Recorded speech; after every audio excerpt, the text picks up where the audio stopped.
આવતીકાલથી ગણપતિ ઉત્સવ શરૂ થવાનું છે ત્યારે રાજકોટ પોલીસ કમિશનરે ગણપતિ મહોત્સવ અંતર્ગત જાહેરનામું બહાર પાડ્યું છે, જેમાં આજી ન્યારી પાડ વાગુદડ સહિત 8 સ્થળોએ જ મૂર્તિ વિસર્જન કરવા સૂચન કરાયું છે, તેમજ ધાર્મિક લાગણી દુભાય તેવા ગીતો વગાડવા, જાહેરમાં રંગ ઉડાડવા પર પ્રતિબંધ મુકાયો છે।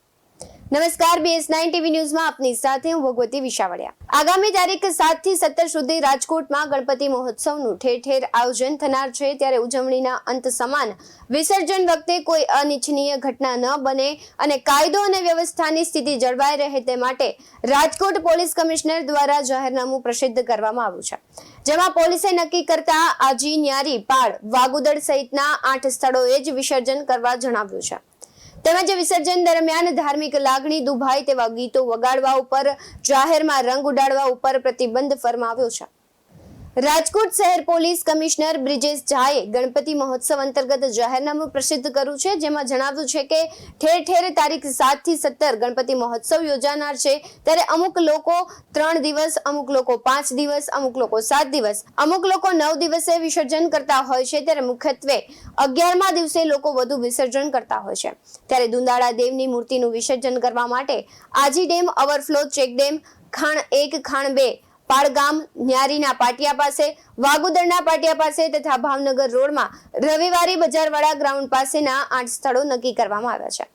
પ્રતિબંધ બાબતે તેમણે વધુમાં જણાવ્યું છે કે મંજૂરી વિના સરઘસ કાઢવા ઉપર, નક્કી કરાયેલા સ્થળો સિવાય અન્ય સ્થળોએ વિસર્જન કરવા ઉપર, મૂર્તિનો શણગાર અને ફૂલ, વસ્ત્રો સાથે વિસર્જન કરવા ઉપર, જાહેરમાં રંગો, પાવડર કે તેલી પદાર્થો ઉડાડવા નહીં, સરઘસ દરમિયાન ધાર્મિક લાગણી દુભાય તેવા ગીત કે સંગીત કે ભાષણો કે પ્રવચનો વગાડવા ઉપર પ્રતિબંધ ફરમાવ્યો છે।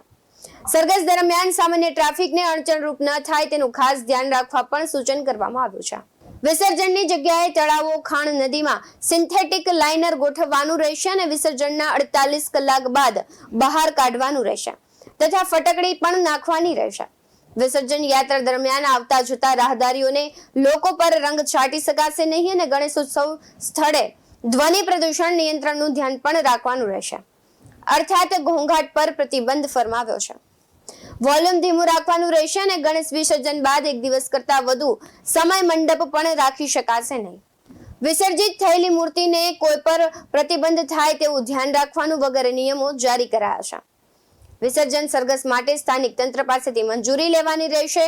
ગણેશ વિસર્જન બાદ પંડાલ અને મંડપ 1 દિવસથી વધુ નહીં રાખી શકાય। કાલાવડ રોડ અને યુનિવર્સિટી રોડની વચ્ચે આવેલા શહેરના એકમાત્ર સિદ્ધિવિનાયક ગણપતિ મંદિરે તારીખ 7 એટલે કે આવતીકાલ અને શનિવારના રોજથી સાંજે 7 થી 9 દરમિયાન ભક્તોને મંદિરના ઉલ્લેખનીય છે કે રાજ સહિત ઘરે ઘરે ગણપતિ સ્થાપના થતી હોય છે, પણ માટીમાંથી ગણેશજીની જે મૂર્તિ બનાવી તેની ઘરમાં જ કુંડામાં વિસર્જન કરીને પર્યાવરણની સાથોસાથ ગણેશજીની પ્રતિમાની પવિત્રતા જાળવવાનું વલણ પણ વધી રહ્યું છે, ત્યારે દુંદાળા દેવના ચરણ સ્પર્શનો લાભ ગર્ભગૃહમાં ગણપતિ દાદાના ચરણ સ્પર્શનો લાભ રખાશે।